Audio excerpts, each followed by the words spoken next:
어떤 분은 성경을 다 보는데 자기는 전도서는 별로 보기 싫다 그래요. 왜 그러냐고 하니까 전도서를 보면 뭔가 또 전도하라고 하는 얘기가 있을 것 같다는 생각이 들어서 얘기하는데, 전도서하고 전도는 전혀 상관이 없습니다. 전도서라고 하는 말은 히브리어로는 코헬렛이라고 하는, 공동번역 다른 데서는 코헬렛으로 그냥 번역한 그대로 쓴 곳도 있는데요. 그 뜻은 설교자다. 이제 그런 의미에서 전도자 이렇게 전도서 이렇게 이름을 붙였고요. 제가 만약 이름을 붙이라고 한다면 저는 솔로몬의 인생론이다 이렇게 붙일 수가 있을 것 같습니다. 여러분 전도서를 다들 보셨겠지만 제일 많이 반복되는 단어가 뭐죠? 헛되다는 것이요. 헛되고 헛되니 모든 것이 헛되도다. 해 아래에서 수고하는 것이 헛되고, 헛되다는 말이 계속 나와요. 12장밖에 안 되는데 헛되다는 말이 한 20번 이상 나오는데, 제가 어제 그 숫자가 몇 개인가 하고 헤아리다가 그런 생각이 들었어요. 헛되다고 하는 것을 숫자 헤아리는 게 무슨 의미가 있어? 헛된 짓 내가 뭐하러 하냐. 그리고 숫자 그냥 헤아린 거 그만둬버리고 말았습니다. 여러분 그러면 전도서에서는 헛되다는 얘기를 이렇게 반복하는 것은 왜 그럴까요? 전도서는 솔로몬이 자기 인생의 허물을 노래하고 있는 건가요? 그러면 그건 아니라는 거죠.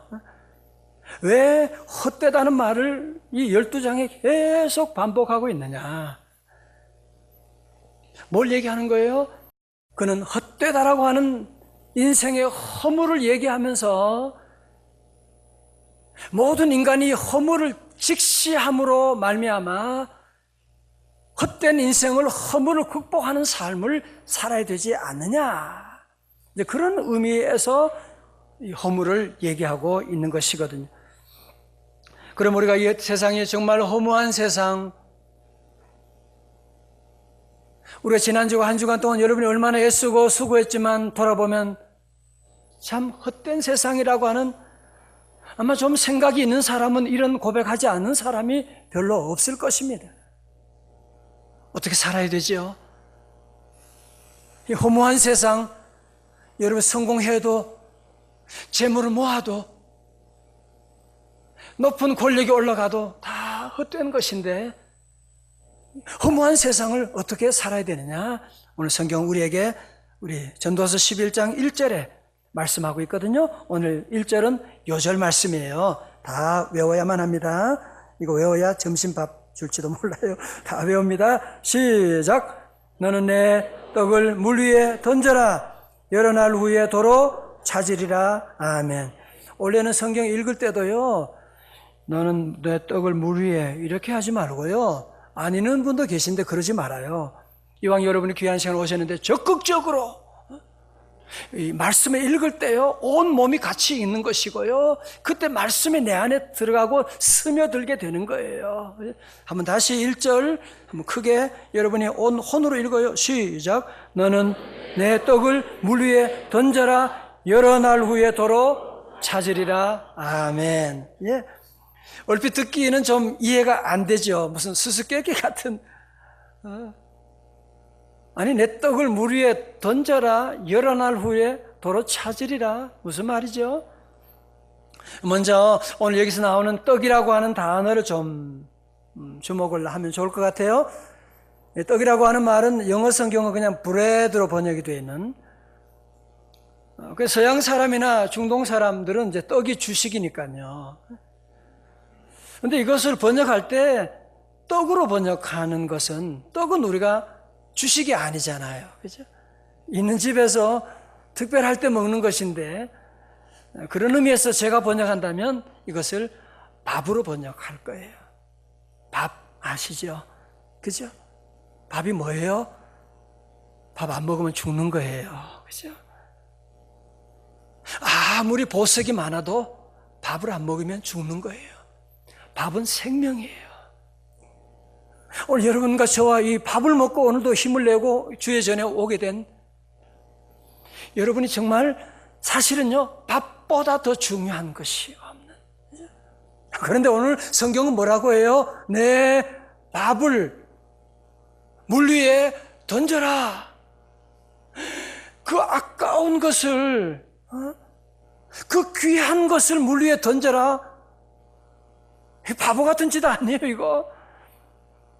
오늘 성경의 말씀을 이 주석가들은 그렇게 해석을 합니다. 솔로몬 당시에 해상 무역이 처음 시작되는 때였는데 많은 사람들이 해상 무역에 대해서 반대하고 겁을 내고, 그때 이 말씀을 통해서 내 떡을 물 위에 던져라. 해상 무역을 하게 되면 훗날에 많은 이윤을 거두게 된다. 그런 얘기로 했다고 하지만 저는 그런 해석보다도 이 말씀을 여러분이 그대로 그냥 여러분이 말씀을 한 번 더 묵상해도 금방 무슨 의미인지를 깨달을 수가 있어요. 그죠? 내 밥을, 내 떡을 물 위에 던져라. 어떻게 돼요? 떠내려갈 것이요. 보이지 않을 거예요. 그게 어디 갔는지, 어떻게 되었는지 누가 알 수가 있겠어요? 성도 여러분, 여러분이 자녀를 키울 때에도 그 갓난애 애기 맨날 아프다고 울고 밤잠 못 자고, 여러분 자녀를 키울 때도 우리 부모님들이 어떻게 해요? 마치 내 떡을 물 위에 던지는 것처럼. 그런다고 해서 나중에 누가 그거 알아줄 것 같아요? 우리 아이들은, 저와 여러분들은 어릴 때 3살까지의 그 경험은 기억을 못 한대잖아요. 그죠? 제일 어려울 때 그 어머님의 사랑, 아버지의 사랑을 기억하지도 못하는데, 여러분이 사업을 할 때 투자하는 것들, 인간관계 가운데 섬기는, 희생하는 모든 것들 물 위에 던져버리는 것처럼 정말 때로는 헛된 짓을 하고 있는, 내가 이거 바보 같은 짓 하는 거 아니야 지금? 오늘 여러분 아침에 주님의 전에 나오는, 여러분 일요일 주일 되면 얼마나 바쁜데 말이죠. 상계동, 파주, 저 3번님, 저 멀리에서도 여러분이 함께 주의 전에 달려 나오는 것, 내가 지금 바보 같은 짓 하는 거 아니야? 그게 물 위에 던지는 거잖아요. 그러나 우리 주님은 약속하시는 거예요. 여러 날 후에, someday, 한 달이 지나고 2달이 지난지도 모르지만 어느 날, 여러 날 후에 도로 찾게 될 것이다. 다 같이 아멘. 여러분, 이것이요 내어줌의 신학이라는 거예요. 여러분, 이 말씀의 원리는 교회 생활만이 아니라 우리의 모든 삶의 전반에, 성도 여러분, 사랑받고 싶으세요? 먼저 사랑하셔야 돼요. 사랑의 떡을 던져야만 사랑을 받게 되는 거지.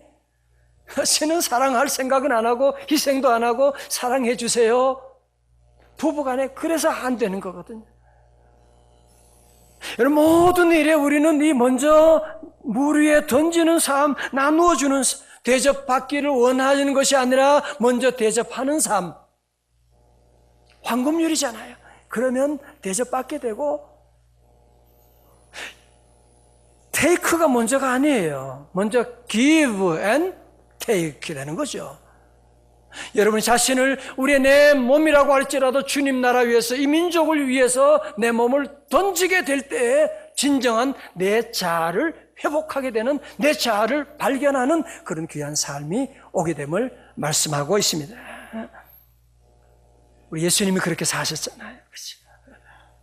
우리 예수님은 하나님의 아들이시지만 하늘 영광 보좌를 버리시고, 빌립보서 2장의 말씀, 우리 주님은 자기를 비워 종의 형체를 입으시고, 우리 주님은 낮아지셔서 십자가를 지시고, 아니 그분이 무슨 죄가 있다고 그 십자가 지시고 조롱당하시고 자기의 몸을 우리 주님께서 다 우리 위에 내어놓으시고, 그러나 일막은 그렇게 끝나지만 거기서 끝나는 것이 아니거든요.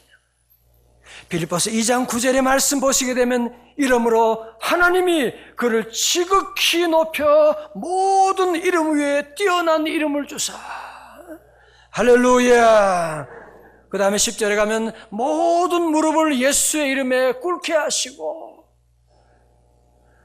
천하의 모든 사람들이 하나님의 이름을 부르며 하나님께 영광을 돌리는 놀라운 역사를 약속하고 계시는 사랑하는 성도 여러분, 그 주님이 우리와 함께 하시고 오늘 그 주님이 우리에게 말씀하고 계시는 내 떡을 물 위에 던져라. 여러 날 후에 도로 찾으리라. You will find it again. 다시 찾게 되는 날이 올 것이라고 우리에게 말씀하고 계십니다. 여러분, 그래요. 우리가 수고하는 것들, 우리가 민족을 위해 수고하는 헌신들, 어느 누구도 알아주지 아니하고 또 당장 그런 아무런 결과도 보이지 않을 때가 얼마나 많습니까? 그러나 성도 여러분, 여러 날 후에 그게 한 달이 될지 1년이 될지 아니 10년이 될지 아니 여러분의 삶이 끝나고 죽음 후에 될지도 모르지만 이 주님의 약속의 말씀은 틀림이 없습니다. 제가 저희 어머님 권사님 말씀을 자주 드립니다마는 저희 어머님 생신이 이제 곧 다가오셔서 생각이 나더라고요. 저희 어머니 7남 1녀 맏며느리로서 믿음의 가정에 태어나서 전혀 믿지 않은 집에 와서 좋은 게 하나도 없죠. 복음 전하고 순종하고 희생해야 되고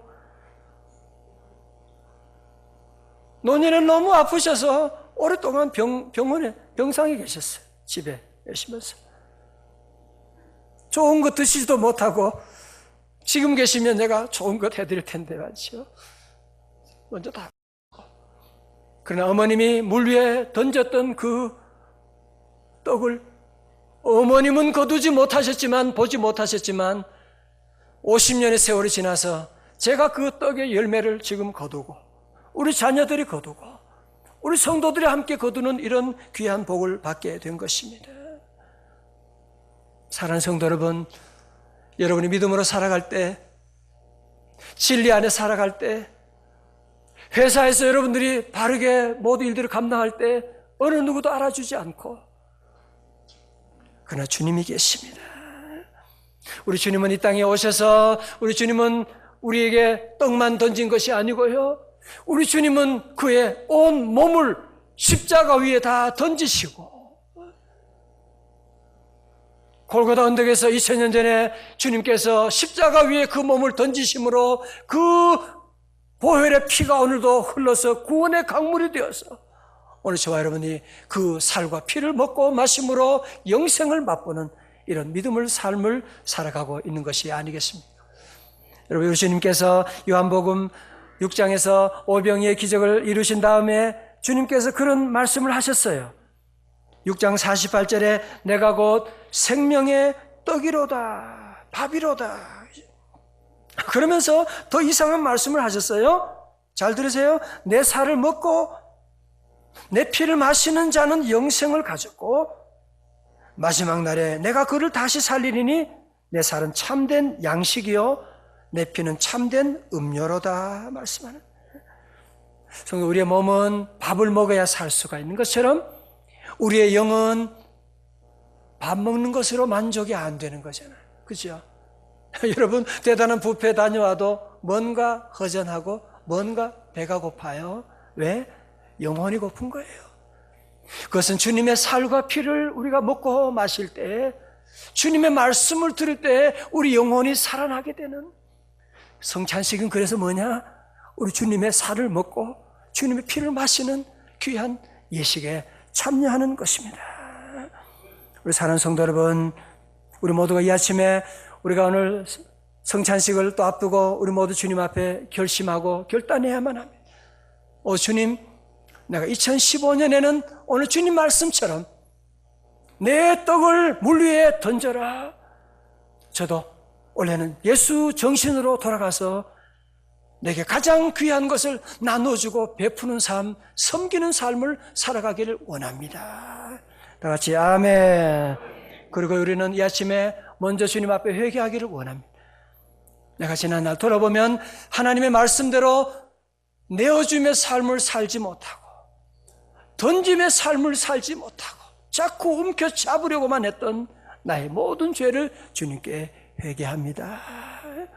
여러분, 내 떡을 물 위에 던지는 거, 거기 행복이 있는 거 아세요? 그래서요, 행복 분야의 세계적인 권위자인 미국 일리노이대 심리학과 에드 디너 교수가 행복의 두 가지 방법이 있다고 그렇게 말했습니다. 한 가지 방법은요, 가진 것을 계속 늘려가는 방법입니다. 여러분이 많이 생각하죠, 그죠? 다다익선이다. The more, the better. 자꾸 우리는 더 가지면 더 행복할 것이라고 생각하는 두 번째 방법이 있어요. 그것은 뭐냐? 내가 원하는 것을, 내 욕심을 줄이는 것입니다. 그죠? 여러분, 그 다이어트 위해서 위를 줄이면 적게 먹어도 포만감을 가지는 것처럼 우리가 내 욕심을 줄이고 원하는 것을 줄이고, 그러면 더 있는 것은 어떻게 해요? 나누어주고 베풀고 밥 사주고 선교하고, 그렇게 살아가게 되면 우리 안에 정말 그전에 경험하지 못했던 이런 놀라운 행복감이 우리를 찾아오게 된다고 하는 것이거든요. 오늘 여러분들은 어떤 방법으로 행복을 추구하고 계십니까? 오늘 자, 우리 11장 2절의 말씀 한번 같이 읽어봐요. 11장 2절입니다. 시작. 7에게나 8에게 나누어 줄지어다. 내가 아멘. 어제 의정부에 큰 대화재가 일어났더라고요. 얼마 참 너무 가슴 아프고 얼마나 힘들겠어요. 여러분 보세요. 재앙이라고 하는 것은 언제 누구에게 일어날지 모르는 것입니다. 그렇기 때문에 오늘 내게 주어진 것, 내게 주어진 재물 절대로 여러분의 것이 아닙니다. 하나님 잠시 맡겨주신 것인데, 있을 때 재앙이 오기 전에 나누어 주십시오. 건강 있을 때 남을 도와주고 섬기고, 하루아침에 여러분이 입원할 수도 있는 것이거든요. 사랑하는 사람이 함께 있을 때에 사랑하는 거예요. 언제 먼저 떠날지도 모르는 일인데 사랑 많이 하고, 우리 있을 때 우리가 잘하고, 기회 있을 때 열심히 주님을 섬겨나가는 우리 성도들, 내 떡을 물에 던지게 되면 여러 날 후에 도로 찾게 되는 놀라운 은혜가 반드시 함께할 줄로 믿습니다. 그러나 오늘 우리가 이 말씀 보면서도, 여러분 말씀 보면 이 말씀이 조금 내 떡을 물 위에 던져라, 이해는 되는데, 그죠? 그렇게 던지면 정말로 다시 돌아올 것인가? 잘 받아들이기가 어려운, 그렇죠? 그러기 때문에 우리는 말씀을 듣기는 하는데 순종이 잘 안 되는 이유가 거기 있거든요. 왜 그래요? 왜 그러냐? 오늘 우리는 이 말씀을 하고 계신 그분에 대한 신뢰 문제 아니겠어요? 그죠? 오늘 이 말씀하신 그 하나님은 어떤 분이시냐? 여러분, 그래서 오늘 이 말씀만 읽은 것보다도 12장의 전도서 12장 마지막 절을 한번 같이 보시면 우리가 쉽게 해석이 돼요. 우리 마지막 절입니다. 12장 마지막 절 14절에요. 하나님은 모든 행위와 모든 은밀한 일을 선악간에 심판하시리라. 아멘. 다시 아멘. 무슨 얘기예요?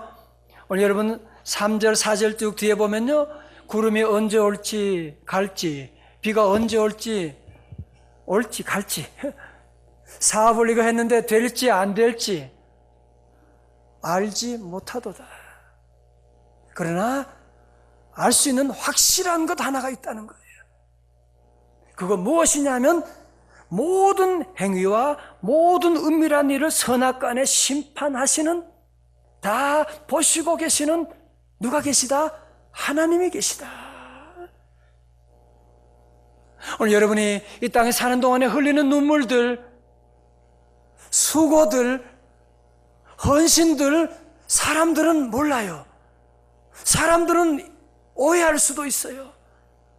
그러나 우리의 모든 행위, 모든 은밀한 것을 다 아시는 하나님이 보고 계시다는, 우리 살아계신 하나님이 여러분과 함께 하시다고 하는 사실. 하나님이 살아계시기 때문에 우리는 someday 어느 날인가 도로 찾게 되는, 아니 내가 못 찾으면 우리 자녀들이 찾게 되는 그런 놀라운 역사가 반드시 이루어질 줄로 믿습니다.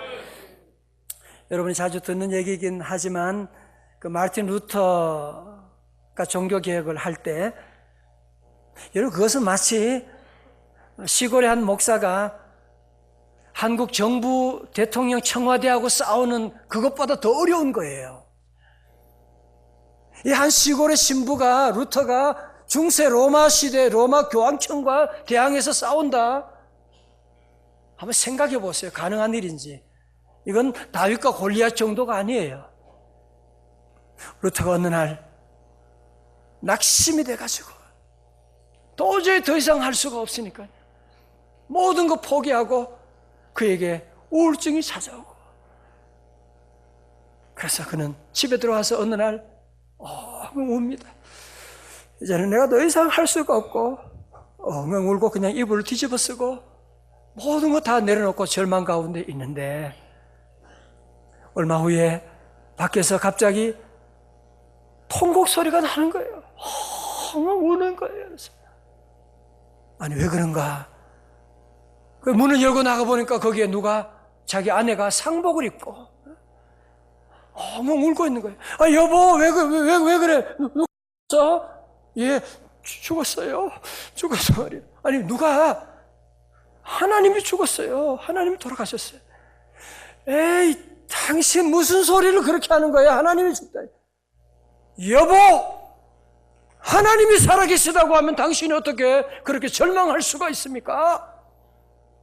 아내가 하는 그 말에 루터가 하나님의 음성을 듣게 되고, 아, 내가 믿는 하나님은 살아계시다. 하나님이 나와 함께 하시면 아무리 로마 교황청에 기와장이, 마귀가 기와청처럼 달려든다고 할지라도 내 주는 강한 성이요 방패와 병기 되시니 나는 예수 이름으로 승리하리라. 그래서 그 믿음을 가지고 승리해서 종교개혁을 이루었다고 하는 것이 아닙니까? 오늘 여러분이 왜 절망해요? 왜 낙심하고 계세요? 왜 나는 아무리 수고해도 도로 찾을 것 같지 않은 불신앙을 가지고 계세요? 하나님에 대한 믿음, 그 약해서 그런 거 아니에요? 우리 온 성도들은 하나님의 살아계심을 믿고 하나님과 동행하는 여러분 다 되시기를 주님의 이름으로 축원합니다. 우리 대한민국은 특별히 올해는 선교 130주년을 맞이하게 되었습니다. 1885년에 미국의 언더우드 아펜셀 선교사가 그 시작을 해서 우리나라의 수많은 선교사님들이 한번 가보지도 아니하는 나라, 아무런 관계도 없는 그 나라에 십자가 복음을 들고 와서 복음을 전하고 학교를 세우고, 저는 그 가운데 오늘 한 분을 소개하려고 합니다. 서서평 선교사, 본래 이름은 엘리자베스 셰핑인데요. 이분은 1912년 32세 젊은 아가씨가 조선에 파송되어서 광주 기독병원 간호사로 일하게 되었습니다. 일본 식민지 하에서 이분은 조선 사람을 너무너무 사랑해요. 한복을 입고 다니고 고무신을 신고 다니고 고통받는 가난한 사람들 위해 전라도 일대 나환자들과 거림들을 돌보았고, 고아들을 자식 삼아서 한 집에 같이 살았고요. 나환자들의 아이를 데려다가 양아들로 삼고, 버려진 14명의 아이들을 양아들, 양딸로 삼았습니다. 소박 맞거나 오갈 데 없는 미망인 38명도 데려와서 집에서 함께 살았습니다. 그는 광주에서 만성 풍토병과 과로와 영양실조로 숨지게 되었습니다. 그녀가 남긴 것은 담요 한 장, 반장, 동전 7전, 강냉이 가루 2호뿐이었습니다. 한 장 남았던 담요는 반으로 찢어서 다리 밑에 거지들과 나눴고 그의 시신도 유언에 따라서 의학 연구용으로 기증되었고 그는 정말 자기 모든 것 다 주고 그때 그녀의 나이가 54세였습니다. 광주시 최초로 시민사회장으로 거행된 장례식에는 수많은 나환 한센시병 환자들과 거린들이 상여를 메고 뒤따르면서 그 모든 시민들 믿건 안 믿건 모든 사람들이 그 뒤를 따르며 어머니 하면서 상여를 따라가고 애도했던 그런 귀한 분이 있었습니다. 우리 한국교회는 이렇게 아름다운 전통, 아름다운 유산을 받았는데 저 같은 기성교회 목사들이 잘못 목회함으로 말미암아 우리 교회가 지금 사회에 선한 영향을 끼친 것이 아니라 오늘은 이 사회가 도리어 교회를 걱정하는 그런 아픈 시대를 우리가 맞이하고 있습니다. 이번에 부음을 듣고 집에 달려가서 친구들이 그의 침대맡에 걸려있는 좌우명을 보고 깜짝 놀랐습니다. 성공이 아니라 섬김입니다. Not success, but service라고 하는. 사랑하는 성도 여러분, 한 번뿐인 인생 어느 날에 재앙이 올지 누가 알겠습니까? 오늘 시간이 부족해서 말씀을 다 드릴 수가 없지만 오늘 이 말씀 여러분이 정말 올해는 마음속에 꼭 새기고 하나님이 살아계시잖아요. 그죠? 억울하고 힘들어도 어느 누가 알아주지 아니해도 하나님이 살아계시기 때문에 그래서 여러분이 삶 가운데 가장 귀한 것 내 떡을 내 밥을 물에 던져라. 여러 날 후에 도로 찾게 되는 놀라운 역사가 여러분의 삶 가운데 나타날 줄로 믿습니다. 우리 모든 성도 2015년 더욱더 우리 모두가 함께 올해 목표처럼 더욱더 예배 잘 드리고 기도 많이 하고 여러분이 기회되는 대로 더욱 잘 섬김으로 말미암아 2015년 정말 내 생에 가장 행복한 가장 은혜 많이 받고 가장 축복 많이 받고 우리 교회가 이제는 이웃을 섬기는 교회를 섬기는 일에 쓰임받는 그 여러분이 앞장서 나가는 우리 성도들 다 되시기를 주님의 이름으로 축원합니다.